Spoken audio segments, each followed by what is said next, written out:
जिज्ञासु मित्रों, बहुत बहुत अभिनंदन है आप सभी का दिव्य सृजन में। प्रत्येक दिवस की भांति आज फिर हम यहाँ पर यह लाइव चर्चा का कार्यक्रम शुरू कर रहे हैं और आज के इस लाइव चर्चा का जो विषय है कि मृत्यु के बाद कौन जाता है नरक, कौन स्वर्ग और किसे मिलता है मोक्ष। मृत्यु के बाद तो अब तक जो हमने साइंटिफिक फैक्ट्स में जो बातें सुनी उसमें हमने ये समझा कि स्थूल शरीर की मृत्यु होती है, सूक्ष्म शरीर की नहीं होती। इसके लिए कई हमने प्रैक्टिकल कारण भी दिए कि जो माइंड है इस बॉडी के एक्स्ट्रा जो है अपनी एग्जिस्टेंस को बना के रखता है, अपने कनेक्शंस को बना के रखता है बियॉन्ड फिजिकल बॉडी और अपने एग्जिस्टेंस को बना के रखता है। तो माइंड एग्जिस्ट करता है, तो अब जो है मन की मृत्यु क्या है? तो मन क्या नष्ट होगा या नहीं? क्योंकि शरीर मरता है, मन नहीं मरता है। शरीर मरता है, मन नहीं मरता है।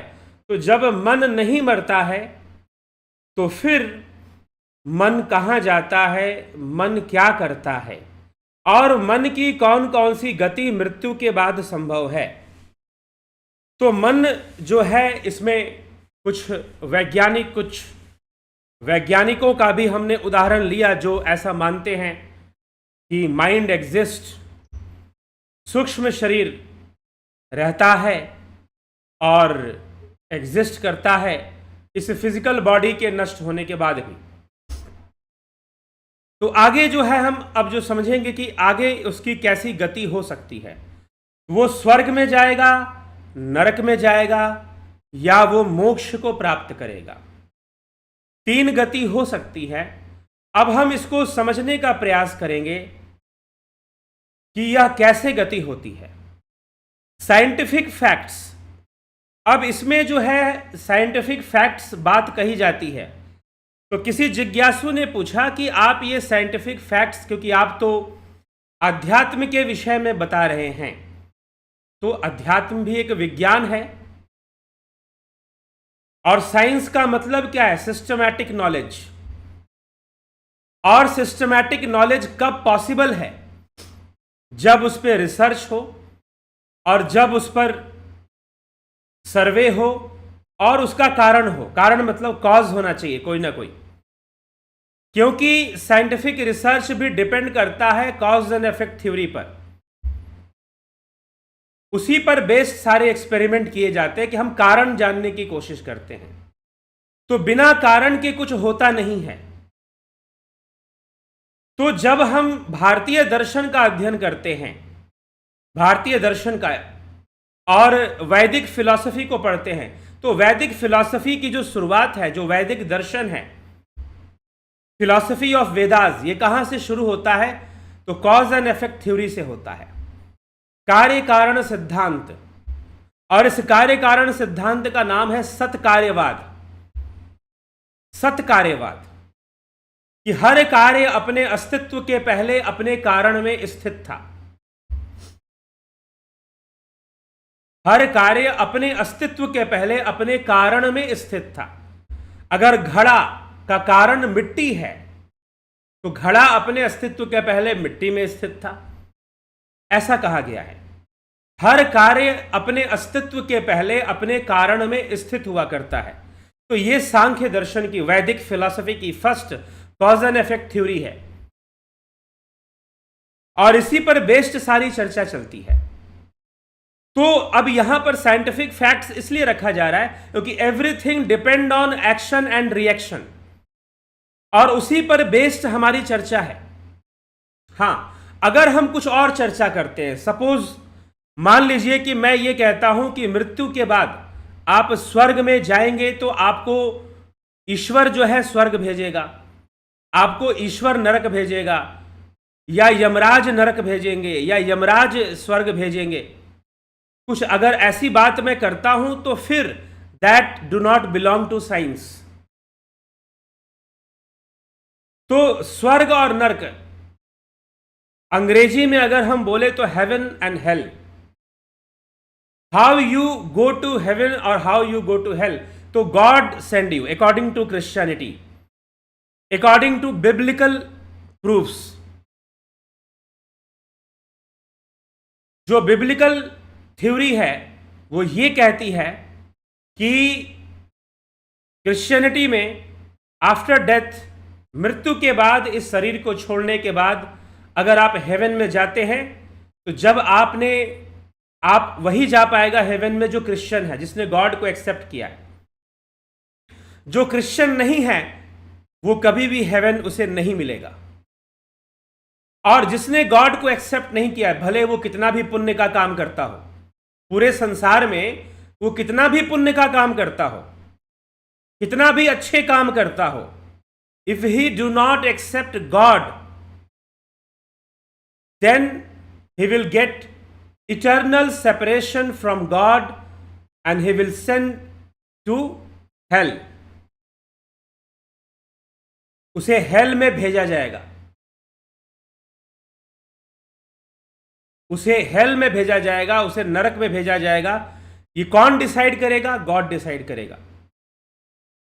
जिसने गॉड को एक्सेप्ट कर लिया, कन्फेस कर लेगा, तो उसे सारे पाप खत्म हो जाएंगे।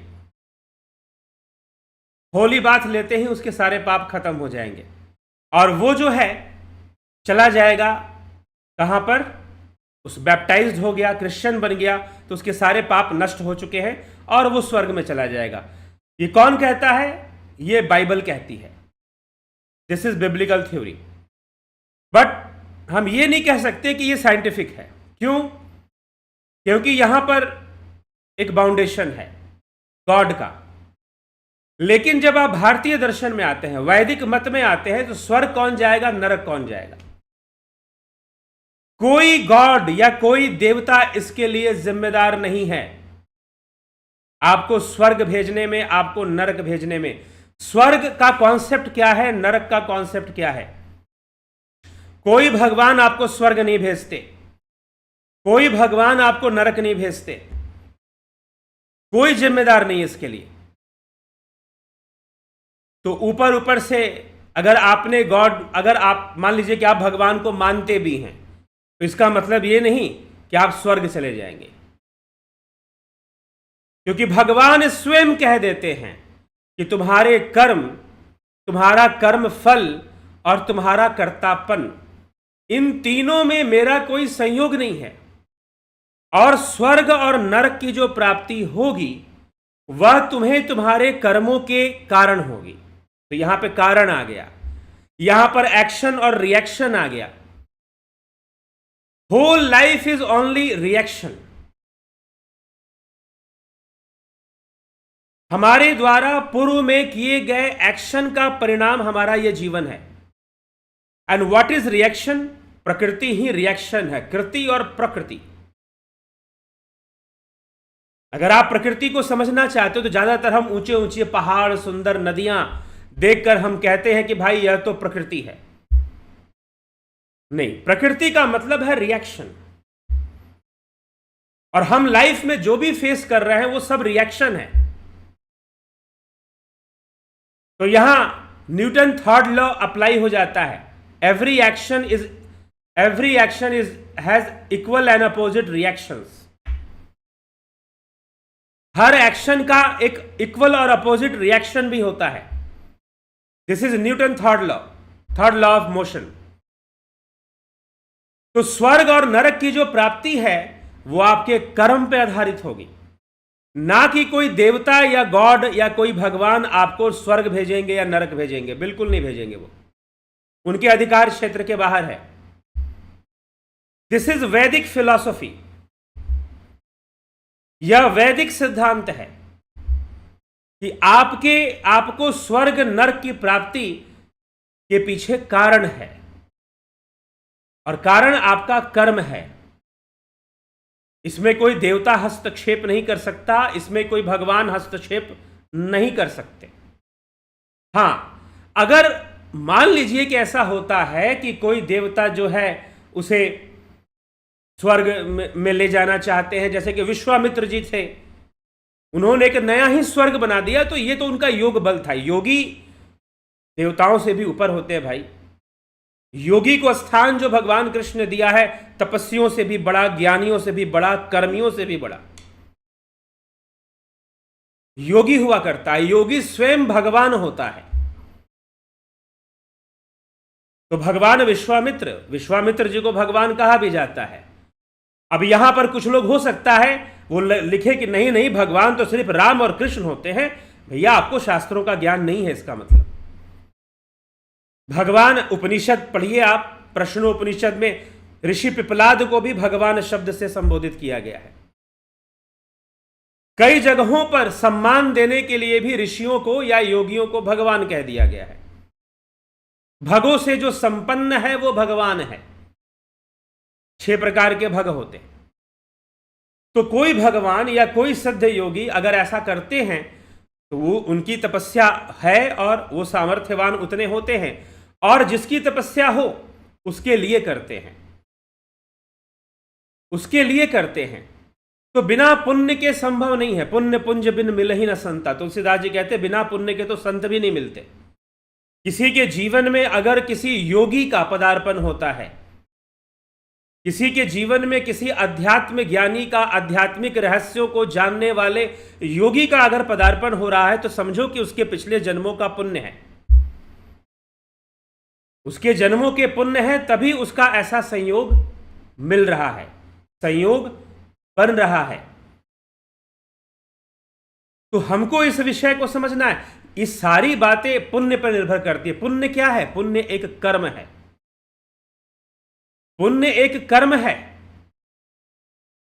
तो यहां पर स्वर्ग नरक की जो प्राप्ति होगी, वो इसका डिसीजन गॉड नहीं लेता है, इसका डिसीजन आपके कर्म लेते हैं। मतलब स्वर्ग और नरक में जाना आपके हाथ में है। आप अपने कर्मों से अपने आप को वो मार्ग दोगे कि मुझे नरक में जाना है या मुझे स्वर्ग में जाना है। और स्वर्ग और नरक क्या है? कर्मों का ही फल है।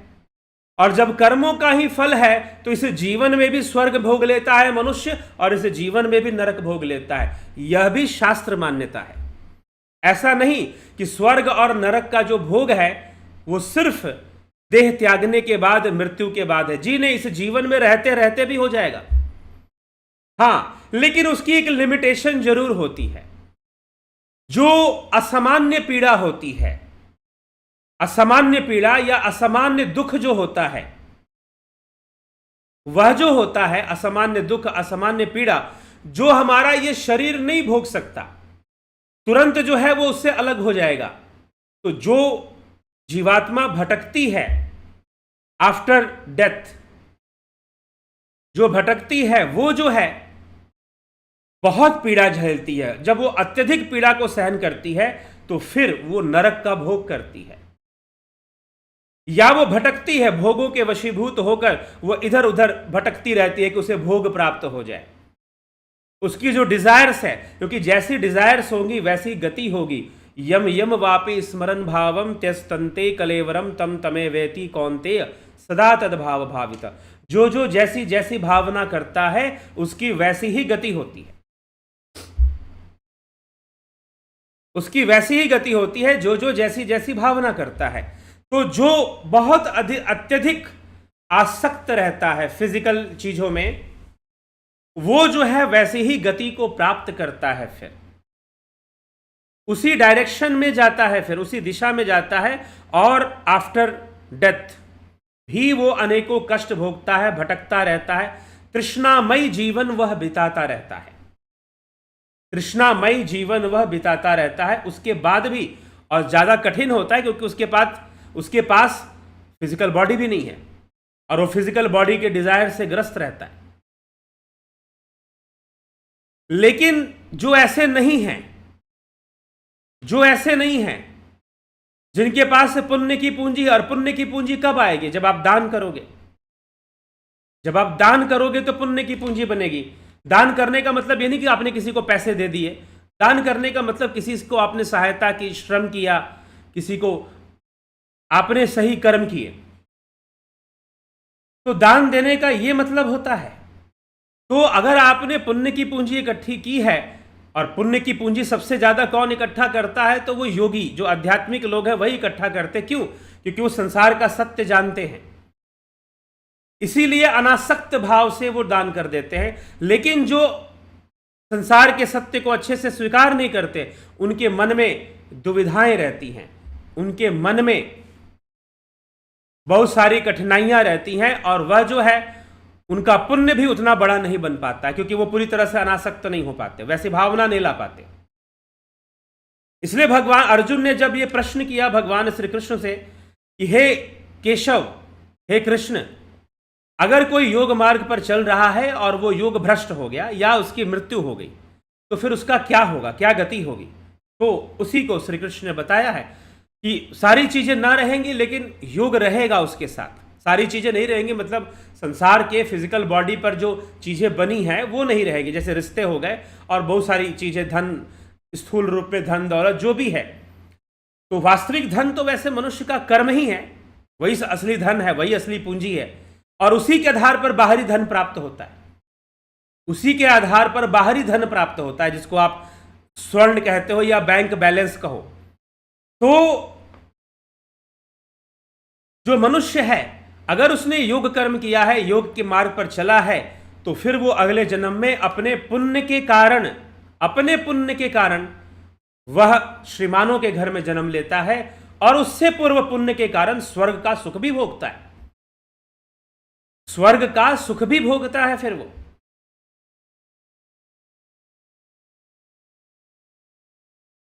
ठीक?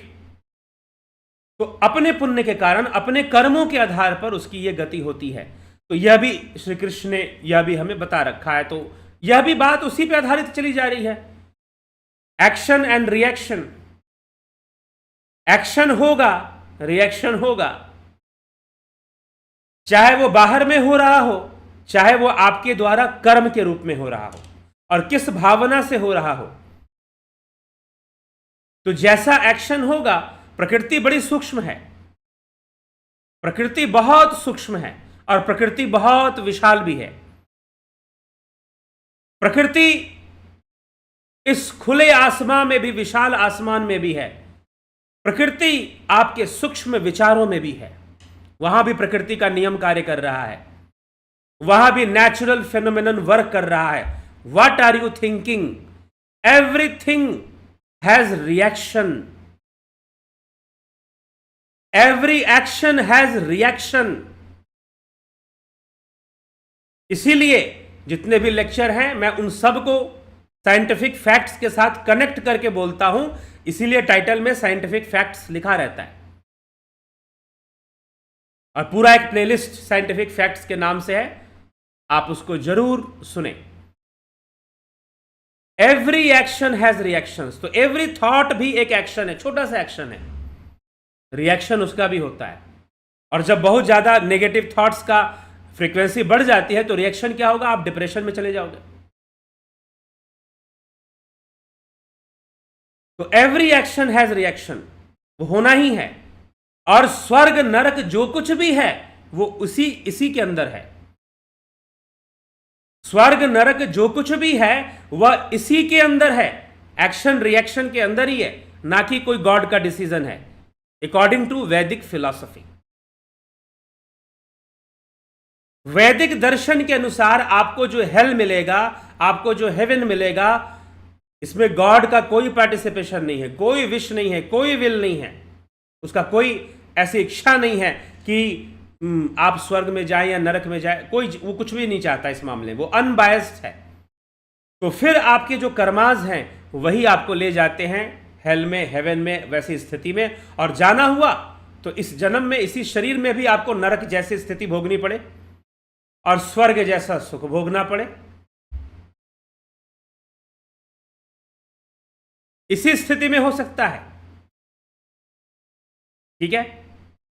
नहीं तो मूव कर जाओ, कौन जाएगा नरक, कौन जाएगा स्वर्ग, और किसका होगा पुनर्जन्म। तो जिनके पास पुण्य की पूंजी होगी, अर्थात शुभ कर्मों का संचय होगा, वो स्वर्ग की ओर जाते हैं। एक कथा नहीं मुझे याद आ रही है, वैसे एक कथा है, हाँ, कर्म के सिद्धांत को समझाती है कि हमें स्वर्ग और नर्क कैसे मिलता है। कथा है कि एक बार एक व्यक्ति था, वो बहुत ही दुष्ट व्यक्ति था। वो सबको सताया करता था, गालियां देता था, सबसे झगड़ा करता था, पूरे मोहल्ले के लोग उससे बड़े परेशान थे। और कहता है ये आदमी बड़ा दुष्ट है, हमेशा परेशान करता है दूसरों को, लड़ता है, झगड़ता है, गुंडागर्दी करता है, दादागिरी करता है, सबको डराता धमकाता है, ये बड़ा विचित्र आदमी है, ऐसा क्यों है ये। और उसके बहुत सारे पाप और उसके बहुत सारे कर्म थे ऐसे। तो ये एक इसको कथा की तरह लीजिएगा, बस इतना ही है। कर्म के महत्व को भी इसमें समझाया गया है। तो हुआ क्या कि एक बार वो ऐसे ही रेलवे स्टेशन पे चला गया। रेलवे स्टेशन पे जब पहुंचा तो अचानक से उसको एक सामने एक संत दिखाई दिए, और वो जो थे एक बहुत भारी सामान लेकर आ रहे थे और उनसे उठ नहीं पा रहा था। तो उसने देखा कि ये संत जो है गिरने वाले हैं और इनका सामान भी गिरने वाला है, तो झट से जाके उसने पकड़ लिया, पकड़कर उनका सामान उठा दिया, कहा कि बाबा कहाँ जा रहे हो, चलो छोड़ देता हूं। उसने उनकी कुटिया तक छोड़ दिया। तो संत ने कहा कि तुझे इसका पुण्य जरूर मिलेगा, ठीक है, तुझे इसका पुण्य जो है जरूर मिलेगा। तो पुण्य जरूर मिलेगा, तो क्या आप जानते हैं मेरे जीवन के बारे में? कहा कि हाँ। तो आप बता सकते हैं कि मेरी मृत्यु कब होगी? उसने कहा, संत ने कहा कि 15 दिन बाद तेरी मृत्यु हो जाएगी। अच्छा, 15 ही दिन बचा है, सत्य बोल रहे हैं आप? उसको यह बात सही लगी और लगता है हो सकता है कि हो जाए। उसे भी लग रहा था कहीं मैं मरने वाला तो नहीं हूं। तो उसने कुछ अच्छे काम करने शुरू कर दिए, अच्छा जीवन जीना शुरू कर दिया, अपने अंदर बदलाव लाया कि मैं मृत्यु को प्राप्त होने वाला हूं, सभी मरते हैं, तो अपने अंदर उसके अंदर बहुत बड़ा बदलाव आ गया, बहुत बड़ा बदलाव आ गया। लेकिन संत ने जो बात कही थी वो सही कही थी। अगर वो सही ना होती तो उसका विश्वास भी टूट जाता और फिर बोलता कि बेकार में बेकार है, मैं पहले जैसे जीवन जीता था वैसे ही था। तो उसने 15 दिनों में बहुत पुण्य कमाए उसने, संत की सेवा भी की। फिर उसकी मृत्यु हो गई तो मरने लगा। तो पहले तो वो जो था, जब संत ने उसे कहा कि 15 दिन बाद तेरी मृत्यु है, तो उसने पूछा कि अच्छा, पहले उसको विश्वास नहीं हुआ। उसने कहा कि बाबा मेरी मृत्यु के बारे में बता रहे हो, चालाक तो वो था ही, दुष्ट भी था। कहा कि मेरी मृत्यु के बारे में तुम बता रहे हो, तुम अपना बताओ, तुम्हारी मृत्यु कब होगी? तो संत ने कहा कि मेरे पास तो बस 10 दिन का समय, मेरे पास बस 10 दिन का समय है और मैं 10 दिन बाद मृत्यु को प्राप्त हो जाऊंगा। तो वो जो व्यक्ति था उसने कहा कि ठीक है, चलो मुझसे पहले मरोगे ना, मैं भी देखता हूं मरते हो कि नहीं। 10 दिन बाद संत की मृत्यु हो गई, 15वें दिन इसकी भी मृत्यु हो गई। अब जो है यमदूत उसे ले गए। यमदूतों ने एक मौका दिया कि भाई तूने पाप बहुत किया है, हम तुझे नरक में भेज देंगे। तो फिर जो है कहा कि नरक में भेज देंगे तो फिर मैं नरक भोगूंगा, लेकिन मैंने पुण्य भी तो किया है। तो उसने कहा कि मैंने एक संत की सेवा की है। अच्छा, संत की सेवा की है तो संत को बुलाओ। तो संत तो पहले ही मृत्यु को प्राप्त हो चुके थे, तो उस सूक्ष्म लोक में आ गए वो। उन्होंने कहा कि हाँ, सेवा इसने की है बहुत।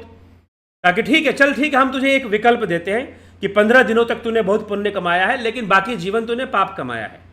तू स्वर्ग में जाएगा कि पहले नरक भोगेगा? नरक तुझे भोगना है लंबे समय तक,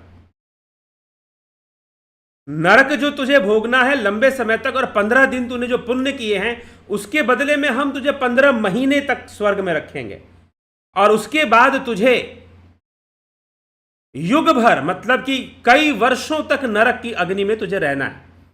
तू अपना चुनाव कर ले। संत ने उससे कहा कि देख, संत ने उसे पहले ही बता दिया था, जब वो नहीं मरा था तभी बता दिया था कि अगर यमदूत तुझसे पूछे कि पहले स्वर्ग जाएगा कि नरक, तो तू बोलना पहले स्वर्ग जाऊंगा, नरक को मत चुनना। उसे एक, मतलब कि एक रास्ता बताया था। और फिर उसने कहा कि उससे क्या होगा, बाकी मैं देख लूंगा, चिंता मत कर। तो वो जो है उसने एक संत की बात याद थी, कहा कि ठीक है, उन्होंने मुझे कहा है कि पहले स्वर्ग चुनना, 15 महीने के लिए ही स्वर्ग जा रहा हूं, उसके बाद घोर नरक में मुझे जाना है। तो कहा कि ठीक है, मुझे पहले स्वर्ग का सुख भोगने दो, मैं पहले स्वर्ग जाऊंगा। स्वर्ग चला गया। स्वर्ग चला गया तो स्वर्ग में फिर उसे संत मिले, वही संत। अब दोनों सूक्ष्म शरीर की यात्रा में है। तो उसने पूछा कि महाराज, आपने मुझे 15 महीने के लिए नरक से तो बचा लिया, आपकी सेवा कर कर पुण्य कमाकर मैंने 15 महीने के लिए स्वर्ग मुझे मिल गया, लेकिन उसके बाद क्या होगा? उसके बाद तो मुझे युगों युगों तक नरक की अग्नि में भोगना है। मैंने इतने पाप कर रखे हैं, इतने लोगों को मैंने दुखी किया है, सबकी हाय मुझे लगती है, तो वो सब मुझे भोगना है। तो कहा कि उसका तुझे स्वर्ग मिला ही क्यों? तुझे स्वर्ग मिला ही क्यों? उसने कहा कि क्योंकि मैंने आपकी सेवा की थी और 15 दिन तक मैंने पुण्य कमाया, हर व्यक्ति से अच्छा व्यवहार किया, जिसको भी बुरा कहा था उससे क्षमा भी मांग ली मैंने जाकर, जिससे भी झगड़ा किया उससे क्षमा भी मांग ली। तो अब जो है मैंने ऐसे पुण्य किए तो मुझे मिल गया। तो कहा कि बस ठीक है, यही काम करना है। तू स्वर्ग में आकर स्वर्ग के सुखों में उलझना मत, तू यहां पर भी सेवा कर, मेरी आज्ञा में रह और जो मैं रास्ता दिखाता हूं वही कर। मैं तुझे स्वर्ग से बाहर नहीं निकलने दूंगा। अब तू यहां से जाएगा तो मनुष्य जीवन ही प्राप्त करेगा। ये मेरा वचन मैं तुझे देता हूं, वादा करता हूं तुझसे, तुझे नरक में मैं जाने नहीं दूंगा।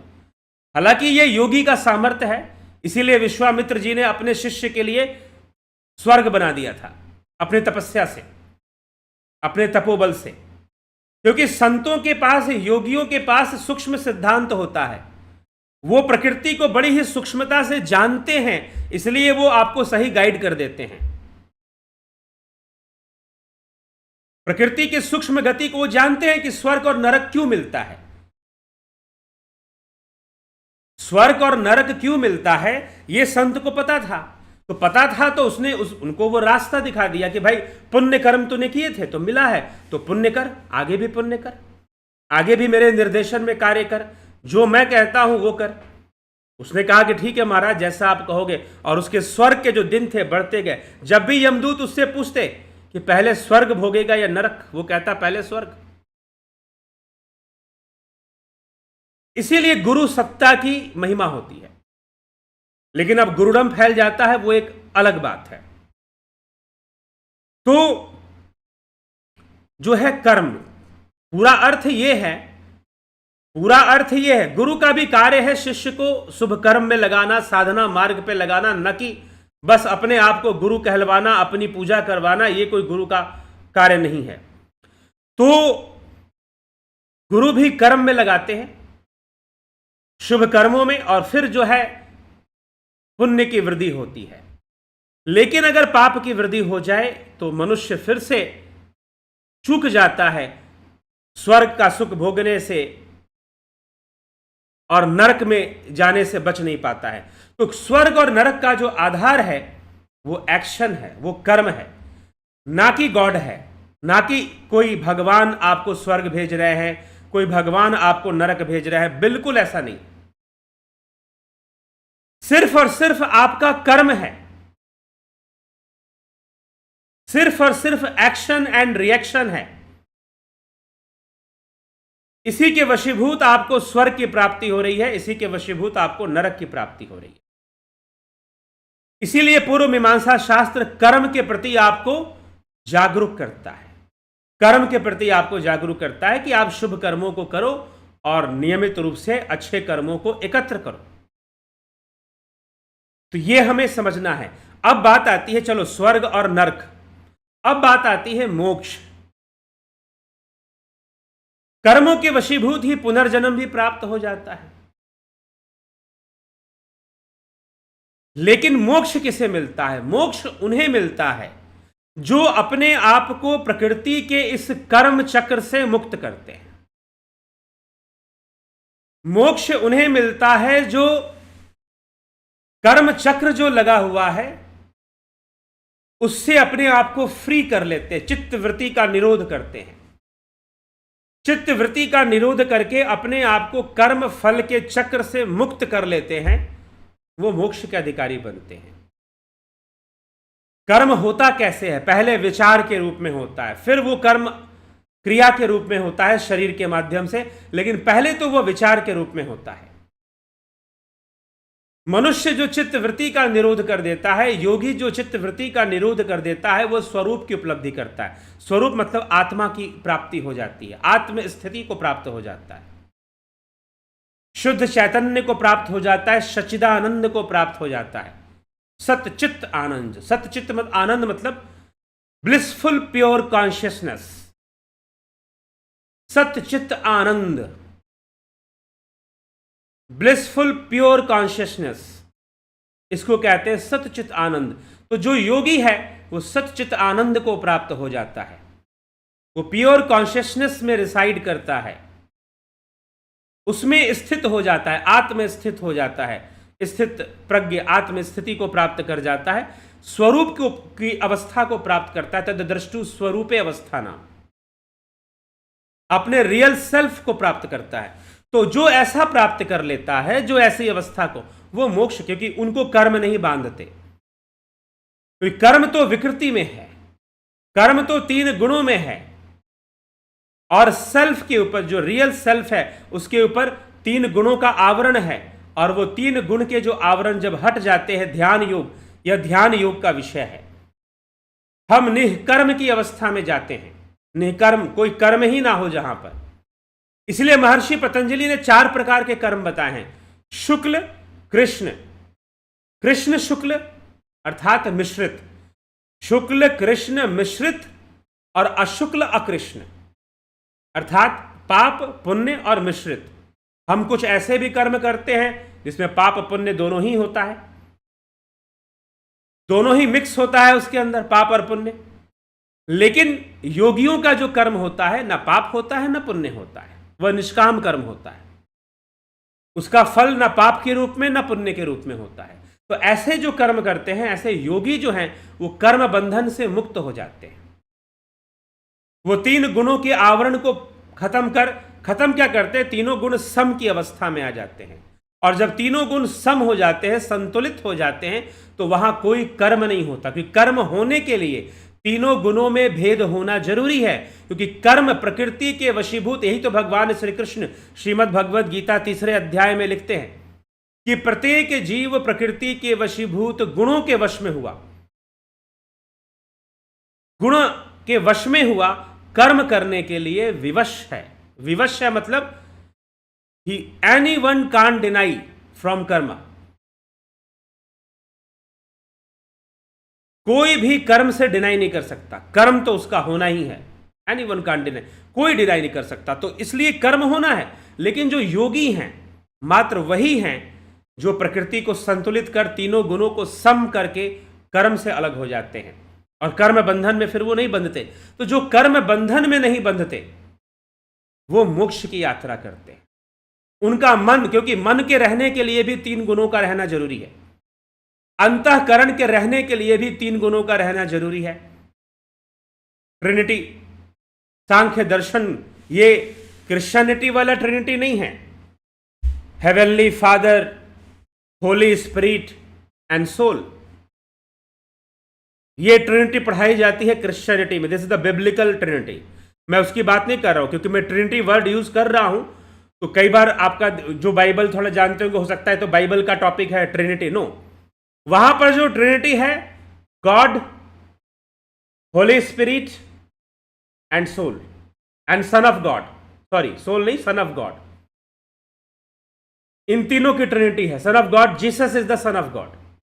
तो लेकिन यहां पर 3 गुण की बात की जा रही है। 3 गुण हैं ये कोई गॉड नहीं है, और ना ही ये सन ऑफ गॉड है, और ना ही ये होली स्पिरिट है। ये 3 गुण है जो काम कर रहे हैं, हमारे ऊपर भी काम कर रहे हैं। दिन भर में कभी हमारे ऊपर तमोगुण हावी है, कभी रजोगुण हावी है, कभी सतोगुण हावी है। ठीक है, उसी के वशीभूत हम अनेकों कर्म कर रहे हैं। तो जब ये तीनों गुण संतुलित हो जाएंगे, सम की अवस्था में आ जाएंगे, तो फिर ये कर्म को पैदा करना बंद कर देते हैं, फिर ये कर्म नहीं उत्पन्न करते। तो जब योगी के अंतःकरण में संतुलित हो गए, तो फिर योगी कर्मों के बंधन से ऊपर उठ जाता है और मोक्ष की प्राप्ति करता है। वहां ना मन का, फिर वहां मन का अस्तित्व नहीं है, फिर वहां सूक्ष्म शरीर भी नहीं है, और कारण शरीर भी नहीं है, वहां तो पूर्ण लय है, फिर वहां पूर्णता है, वहां कोई डिजायर भी नहीं है, कोई कामना भी नहीं, सारी कामनाएं वहां तक पूर्ण हो जाती हैं, फुलफिल हो जाती। तो ये सिस्टम चलता है, तो वो लोग मोक्ष की प्राप्ति करते हैं। तो मृत्यु के बाद किस सिद्धांत पर आधारित होकर कोई स्वर्ग, नरक या मोक्ष जाएगा, वो हमने आज सुना अभी। तो अब हम अगर चाहते हैं कि सूक्ष्म विषयों को समझें और हम भी मन की सूक्ष्मता, प्रकृति की सूक्ष्मता को देख पाएं, प्रकृति की सूक्ष्मता को ग्रहण कर पाएं, समझ पाएं, तो ध्यान योग का कोर्स हमें जरूर करना चाहिए। और कल से यह ध्यान योग का जो कोर्स है, कल से प्रारंभ हो रहा है, शुरू हो रहा है। आप इसका लाभ उठा सकते हैं, अभी भी समय है, आप इसे ज्वाइन कर सकते हैं। प्राकृतिक चिकित्सा का भी कोर्स शुरू हो रहा है, आप इसे भी ज्वाइन कर सकते हैं। दर्शन का भी कोर्स, योग शिक्षक, योगा टीचर ट्रेनिंग, यह भी आप कर सकते हैं। देव एस्ट्रो एनालिसिस कंसल्टेंसी ले सकते हैं। अग्निमय बुद्ध, मीमांसा दर्शन और बौद्ध दर्शन के ऊपर एक उपन्यास है, कथानक है, एक इतिहास की कहानी है, आप जरूर इसका अध्ययन करें।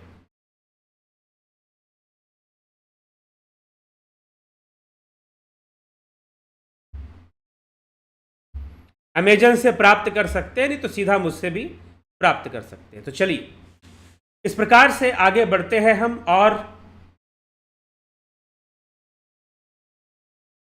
जो है इसकी चर्चा हम करते हैं। संतोष कुमार जी,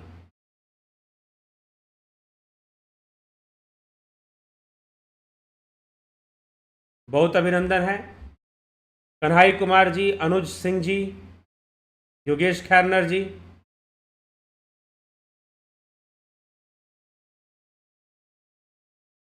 रतन सिंह जी,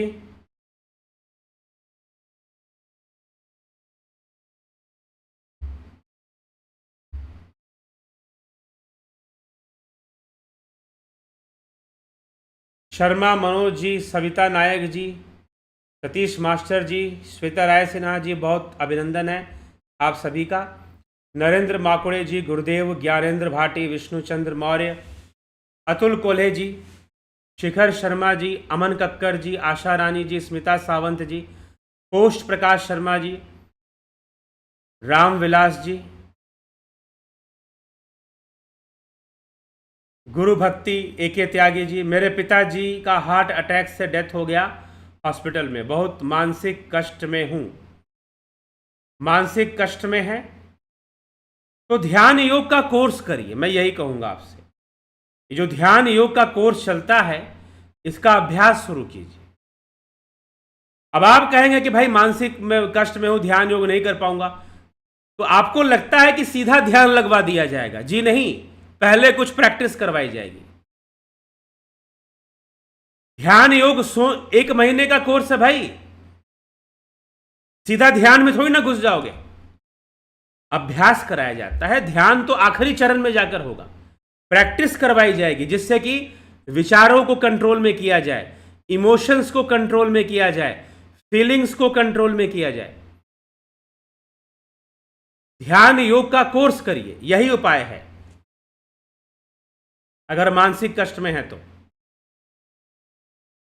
धर्मा पंजियार जी, धन्यवाद भारत, किशोर वैद्य, दीपक शर्मा, धर्म पंजियार। हमें आपसे क्या करना चाहिए कि पुण्य कमाए जाए और पहले का कर्म भी काटा जाए? जी हाँ, हमें क्या करना चाहिए? हमें शुभ कर्मों की ओर बढ़ना चाहिए। कौन सा कर्म, ये निश्चय आप ही करेंगे।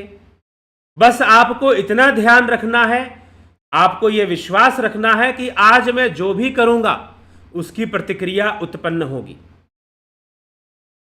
जो भी मैं करूंगा, अगर मैं एक गाली भी किसी को दूंगा तो उसका भी रिएक्शन बनेगा, और भविष्य में हो सकता है मुझे उसका रिएक्शन फेस करना पड़े। तो जब आप इस एक्शन और रिएक्शन के सिद्धांत को समझेंगे कर्म फल को अच्छे से समझेंगे, क्रिया प्रतिक्रिया, तो आप ऐसी क्रियाओं को जन्म नहीं देंगे जो नकारात्मक प्रतिक्रिया को उत्पन्न करे। बस यही ध्यान रखना है और यही ध्यान रखकर कर्म करना है। और जो बचा है कर्म वो काटा जा सके उसके लिए सेवा का मार्ग है और ध्यान योग का मार्ग है। ध्यान योग करिए, उससे कर्म कटते हैं। ज्ञान योग, ज्ञान अग्नि की बात भगवान श्री कृष्ण की है कि ज्ञान अग्नि में कर्म भस्म होते हैं। यथे धांसी समिधोर अग्नि भस्मसात कुरते अर्जुन, ज्ञान अग्नि सर्वकर्माणि भस्मसात कुरते तथा। यथे धांसी समिधोर अग्नि भस्मसात कुरते अर्जुन, ज्ञान अग्नि सर्वकर्माणि भस्मसात कुरते तथा। तो ज्ञान अग्नि में कर्म भस्म होते हैं।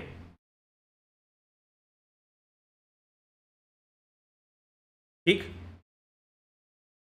तो हमें उस ढंग से कर्म करना चाहिए। तो जब ध्यान योग मार्ग पर हम चलेंगे तो ज्ञान अग्नि को समझ पाएंगे ध्यान योग के माध्यम से, तो फिर हम कर्मों को भस्म कर पाएंगे, काट पाएंगे और अच्छे कर्म बना पाएंगे। अरविंद कुमार, तो क्या हम जो भी कर्म करते हैं उसका कोई कारण होता है और उन्हीं कारणों के कारण शरीर कहते हैं? उन्हीं का कारण तो है ही, सबके पीछे कारण है और कारण ही चक्र पैदा करता है। इसीलिए हम चक्र में फंसे रहते हैं, क्रिया प्रतिक्रिया के चक्र में, कर्म और फल के चक्र में।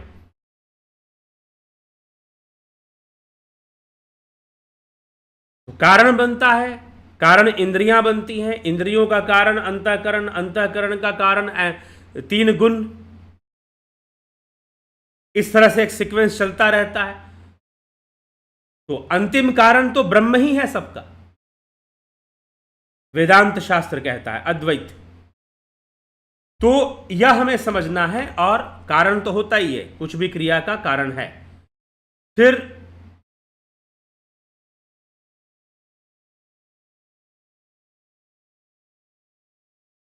उन्हीं कारणों को कारण शरीर कहते हैं? नहीं, कारण शरीर के अंदर संस्कार हैं, बीज हैं,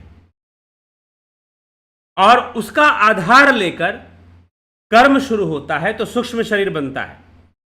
कर्म सूक्ष्म शरीर में होता है और सूक्ष्म शरीर से होता है।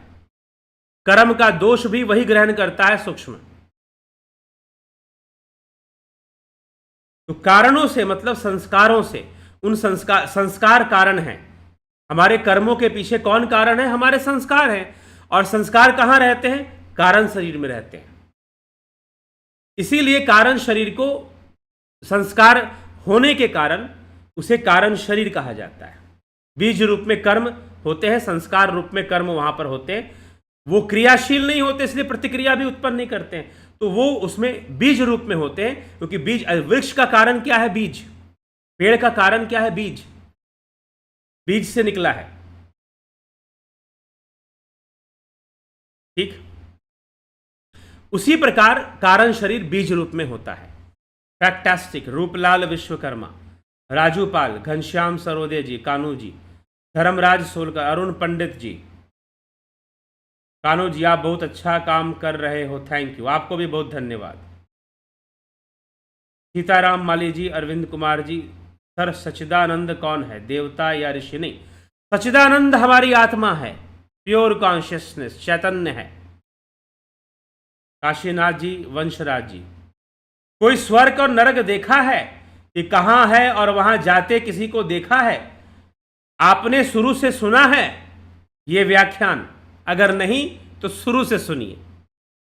इस विषय पे कोई चर्चा ही नहीं हुई कि कहां है कहां नहीं है। यह तो मनुष्य के कर्मों का फल है, जीव के कर्मों का फल है। तो फिर कहां है और कहां नहीं है? इसलिए तो मैंने कहा कि नरक का भोग यहां होना हो यही हो जाएगा। हां, लेकिन मृत्यु के बाद यह मन नहीं मरता और वही सूक्ष्म शरीर रूप में भटकता है, तो उसके बाद भी वो अपने कर्मों का फल भोगता है। तो बहुत पाप किए होंगे तो नरक भोगेगा, दुख भोगेगा। ठीक है, तो कहां देखा है और देखने और नहीं देखने का तो प्रश्न ही नहीं उठता ना। ये तो फिर वही दकियानुसी वाली बात हो गई कि हम जो बातें जो चल रही हैं हम उसी को मानेंगे, यथार्थ को जानने की कोशिश नहीं करेंगे। हम यथार्थ को जानने की कोशिश नहीं करेंगे, बस जो बातें घूम रही हैं चारों तरफ हम उसी पर अटके रहेंगे। किसी ने स्वर्ग देखा है, किसी ने नरक देखा है, हम तो बड़े इंटेलिजेंट हैं। काहे के इंटेलिजेंट हो जब पूरा सुन ही नहीं पाओगे? तो ये क्वेश्चन ही नहीं खड़ा ही नहीं होता। क्वेश्चन डज नॉट एग्जिस्ट या question does not stand here.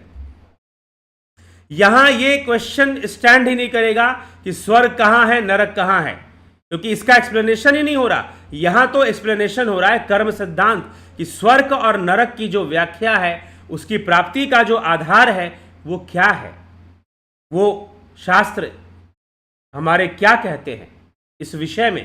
तो उसका आधार आपका कर्म है, न कि और स्वर्ग नरक भोगना होता इसी जीवन में, इसी शरीर में भोग लोगे। नहीं तो इस शरीर के बाद, इसके खत्म होने के बाद यह मन नहीं मरता। और मन कैसे नहीं मरता इसको समझना है तो पीछे के वीडियोस में जाइए। साइंटिफिक फैक्ट्स नामक जो प्लेलिस्ट है उसमें स्टार्टिंग से सारे वीडियो सुनिए, चर्चा ही वहीं से शुरू हुई है। तो वो अपने कर्मों का फल मृत्यु के बाद भी भोगता है। उस स्वर्ग नरक कोई जगह नहीं है कि फलानी जगह पे चला जाएगा तो स्वर्ग में घुस जाएगा, फलानी जगह पे चला जाएगा तो नरक में घुस जाएगा। वो अपने कर्मों का फल है।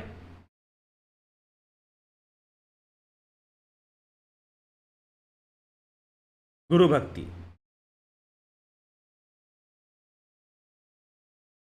हार्ट अटैक से मेरे पिता की मृत्यु हॉस्पिटल में हुई, क्या यह अकाल मृत्यु है?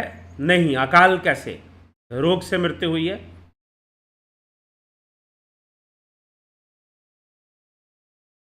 आध्यात्मिक प्रवृत्ति है तो चिंता मत कीजिए, उनके शुभ कर्म हैं तो वो अपने शुभ कर्मों का फल प्राप्त करेंगे।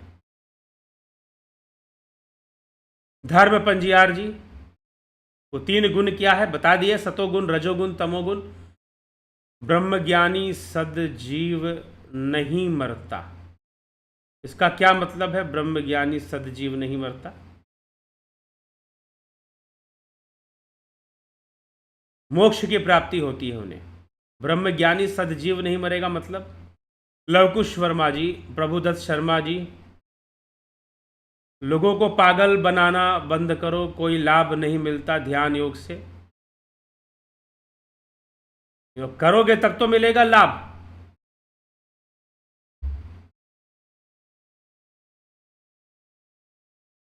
अरविंद कुमार जी, मन को ही मुक्त करना होता है। यस, मन को ही मुक्त करना होता है।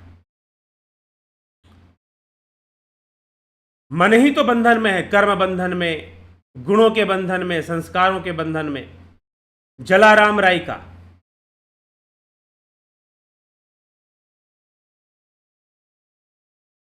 जय श्री कृष्ण। आई एम हिंदू, आपका भी बहुत अभिनंदन, शुभम। हेल, हेल नहीं हेल एंड हेवन में क्या डिफरेंस है? हेल एंड हेवन चर्चा आप इसको पूरा सुन लीजिए, वीडियो पूरा सुन लीजिए, उसमें पूरा बताया गया है स्टार्टिंग से। प्रैक्टिस करने के लिए क्या करें? ध्यान योग का अभ्यास कीजिए, ध्यान योग सीखिए, ध्यान योग का अभ्यास कीजिए। नंदिनी शर्मा, ओम तत्सत। I am Hindu. ध्यान में मन नहीं लगता, क्या करूं? सही विधि जानना जरूरी है, सही टेक्निक जानना जरूरी है, सही स्किल को समझना जरूरी है, तो फिर अपने आप ध्यान में भी मन लगेगा। जब सही प्रैक्टिस होगी, राइट डायरेक्शन में प्रैक्टिस होगी, और राइट डायरेक्शन में जब आप अभ्यास करेंगे तो आपको मिलेगा।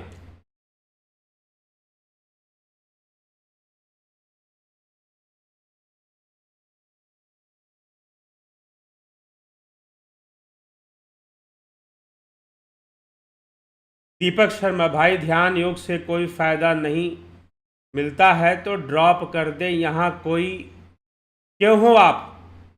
कोई किसी के ऊपर दबाव नहीं है। जी हाँ, किसी पे दबाव नहीं है, तो मर्जी है कि ध्यान योग करो, और फायदा मिलना भी तो आपके अभ्यास और आप कितना फॉलो करते हैं। अगर आप दिए हुए इंस्ट्रक्शन को फॉलो नहीं करते हैं तो उसमें हम क्या कर सकते हैं? भाई डॉक्टर ने कोई दवा दी, आप कहोगे मैं नहीं खाऊंगा, मेरे को जो इंस्ट्रक्शन दिया जाता है मैं नहीं फॉलो करूंगा, मुझे ये लगता है, मुझे वो सही लग रहा है, मुझे ये सही लग रहा है।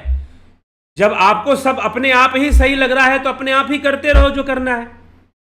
लेकिन जो बताया जाएगा किसी भी परिस्थिति में, मान लीजिए किसी को मन नहीं लग रहा या किसी को किसी तरह की परेशानी है, तो आपको जरूर कुछ ना कुछ उपाय बताया जाएगा, उसे आपको मानना होगा।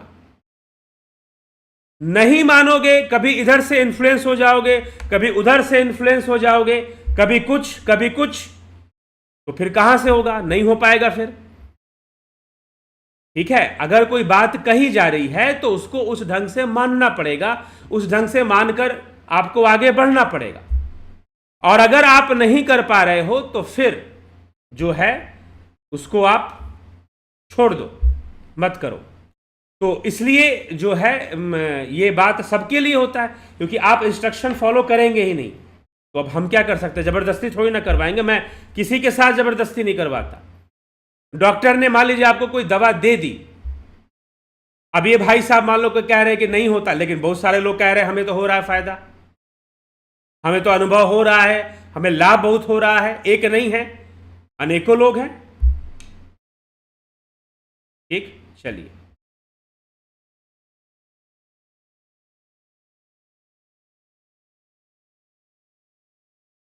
गुरुजी, वॉक इन सोल क्या होता है? मैं जब एक बार मौत से लड़ रहा था तब मेरे ऊपर एक ऐसी वॉक इन सोल आ गया था। मुझे सही से पता नहीं है, टर्मिनोलॉजी मैं पहली बार सुन रहा हूं। वॉक इन सोल जो टर्म है मैं पहली बार सुन रहा हूं, वॉक इन सोल, इसीलिए मैं इसके बारे में मैं कुछ पता, ये वर्ड जो है एक्चुअल में कहां पर यूज होता है? आपके कहने से तो लग रहा है जैसे कि पोजेसिव सोल्स जो होती हैं, जो पोजीशन अपना एस्टैब्लिश करने की कोशिश करती हैं, उनके लिए शायद कहा जा रहा है। ठीक है, अगर कुछ होगा तो इसके बारे में आगे चर्चा करेंगे। अच्छा टॉपिक है। कितने प्रकार के शरीर हैं? सूक्ष्म, स्थूल, कारण? चंद्रभान सिंह जी, फैक्टास्टिक।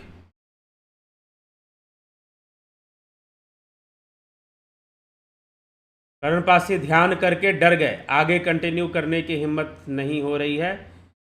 ठीक है, डर गए या जो भी है, डर नहीं गए, मेन है कि आपको कार्य करना पड़ेगा। देखिए, कोई भी व्यक्ति ध्यान योग है, और ध्यान योग जो है ऐसा नहीं है कि जो ध्यान योग मैं सिखा रहा हूं वो कोई मैंने नया इन्वेंशन कर दिया है, ये पहले से योगियों ने दिया हुआ है। हाँ, मैंने खुद अनुभव किया है, तो बीच बीच में क्या क्या चीजें होनी है, कैसे आगे बढ़ना है, वो मुझे पता है। लेकिन अगर किसी को कोई विशेष समस्या आती है तो उसे जो है कम से कम इंस्ट्रक्शंस फॉलो करने पड़ेंगे। और उन इंस्ट्रक्शंस में कई बार, जैसे कि अभी पीछे किसी ने मुझे महाराष्ट्र से फोन किया, महाराष्ट्र से फोन कर उसने अपनी कुछ समस्या बताई, तो मैंने उससे पूछा कि पूजा कितनी करते हो? उसने बोला कि 2-2.5 घंटे डेली पूजा करता हूं, देवताओं को जागृत करता हूं, फिर भी मेरे जीवन में समस्या है। तो मैंने उसे कहा कि पूजा बंद करो सबसे पहले। ये जो 2.5 घंटे तुम पूजा में बैठ रहे हो उसको पहले बंद करो। अगर उसको ना स्वीकार हो, वो कहेगा कि नहीं मुझे, क्योंकि उसको ये लग रहा है कि वो जितना जानता है वो सब कुछ है। अभी किसी महानुभाव ने पीछे कमेंट किया कि मैंने कहा कि वो सूतक वाली बात कि भाई उसमें पूजा बंद हो जाए, उसने कहा कि नहीं, किसी भी देवता की पूजा बंद हो जाए, लेकिन जो भगवान है, कृष्ण है, शिव हैं, उनकी पूजा तो कर ही सकते हैं। इनकी पूजा करने से कभी कोई दोष नहीं आएगा, ये उनका दावा है। भाई, आपको अगर देवता सिद्धांत को नहीं समझना है, आपको अगर अपनी मान्यता पे चलना है तो आप चलिए, उसके लिए आप स्वतंत्र हैं। आप मत मानिए मेरी बात, कोई जबरदस्ती थोड़ी ना कि कोई मनवा रहा है आपसे। ठीक, इसलिए मैं बिल्कुल, जहां पर एक व्यक्ति हिंट भी दे देगा मुझे कि नहीं मुझे तो ऐसा लगता है, ठीक है, जैसा आपको लगता है कर लो, फोर्सफुली किसी से नहीं करवाना। कुछ लोग मुझसे कहते भी हैं, एक भाई साहब, एक पिछले वर्ष की बात है कि आप लोगों को फोर्स नहीं करते साधना करने के लिए। दूसरे संस्थाएं तो बहुत फोर्स करती हैं, दबाव डालती हैं। बोले कि मैं करता हूं थोड़ा बहुत, ज्यादा नहीं, क्योंकि उनके अपने अपने कर्म संस्कार हैं। आप सीखिए अच्छे से, ध्यान योग सीखिए, करिए, ठीक है, अभ्यास करिए उसका। तो अभ्यास से सब जो है मिलेगा, और लोगों को मिल रहा है, तभी आप जवाब भी यहां लोग लिख रहे हैं।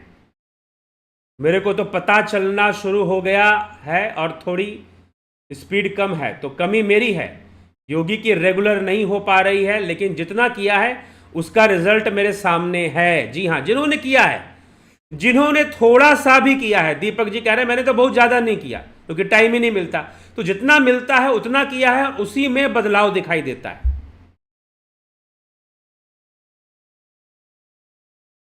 मन को या बुद्धि को किसी को कंट्रोल करना होता है?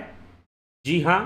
कंट्रोल क्या ध्यान योग में? जी नहीं, अपने आप। ध्यान योग एक स्किल है, ध्यान योग में एक टेक्निक है, स्किल है, कि आप अपने आप चित्त वृत्ति निरोध की अवस्था में जाते हैं। चित्त वृत्ति निरोध की अवस्था में आप चलना शुरू कर देते हैं, ठीक है। तो ये है, तो यह ध्यान योग एक स्किल की तरह काम करता है।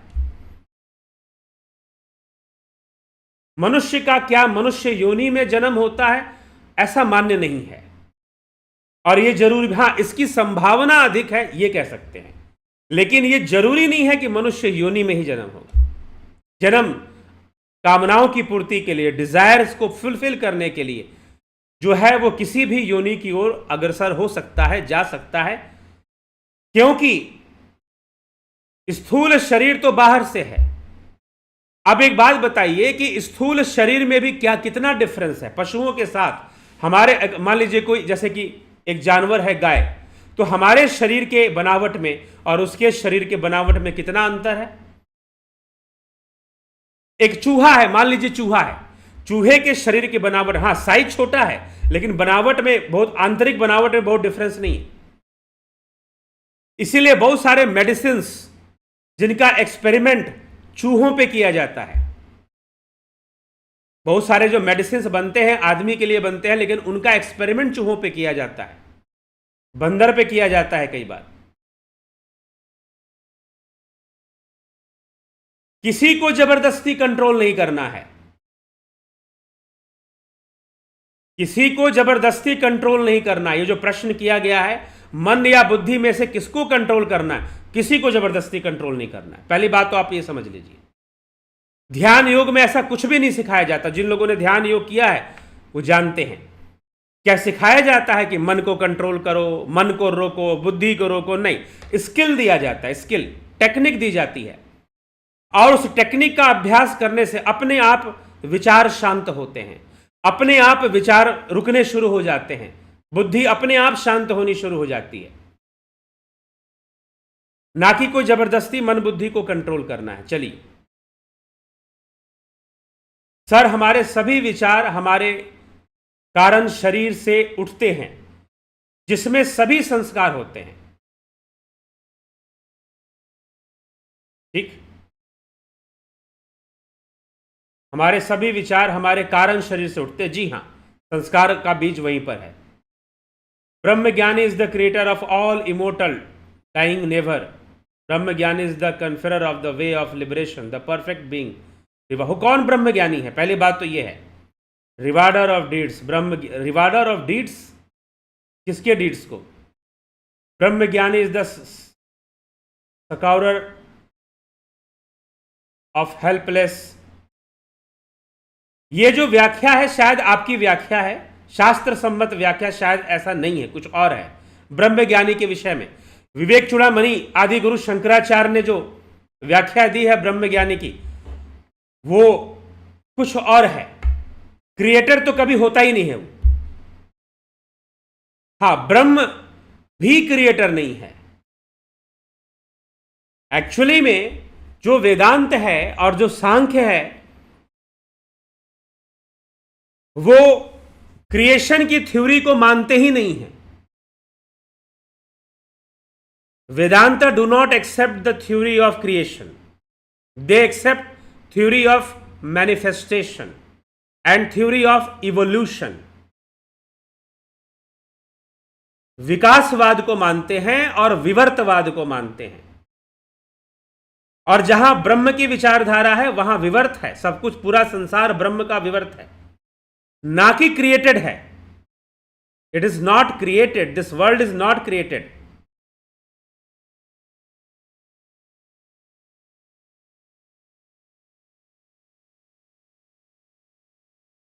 All creation is Brahm Gyani, is Brahm Gyani himself is the supreme being. Brahm Gyani is supreme being. Who is Brahm Gyani? पहले तो ये निश्चित हो जाए। Alone is deserving of high repute of all is Brahm Gyani the Overlord.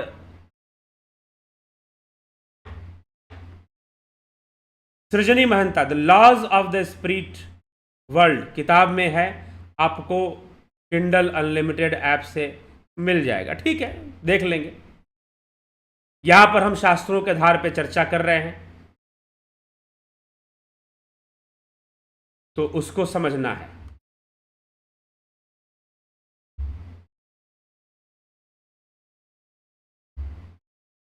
चलिए,